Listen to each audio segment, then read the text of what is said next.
我自己都覺得好 surprise，估唔到節目出咗街之後會引起咁大迴響。見到咧有好多網民留言啊，仲話都戥伯伯唔抵啊，希望伯伯可以攞得翻間屋啦，亦都話送飯姐姐好過分咁樣。咁其實我自己當日訪問嘅時候咧，我都係好嬲嘅。我聽到送飯姐姐咁樣對伯伯，亦都即係唔遵守佢嘅承諾啦。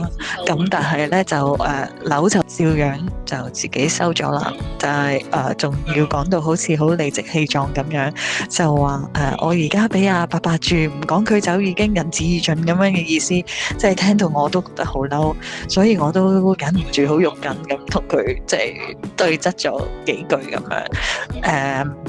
咁當然啦，因為我係對質之前，亦都有同伯伯做過啲簡單嘅訪問啦。喺言談之間都覺得伯伯係一位非常之善良啦，亦都係做人好冇機心嘅人嚟嘅。咁我都唔想有心人可以利用到伯伯呢一點，就攞到人哋層樓。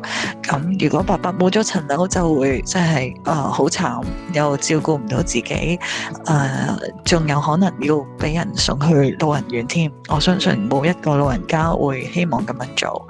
咁所以係我哋都盡能力，希望幫得就幫咯。而家就暫時睇下可唔可以用即係一啲法律嘅支援俾到伯伯佢哋屋企人，睇下點樣做可以從法律途徑當中攞得翻層樓咧。係多謝大家嘅支持。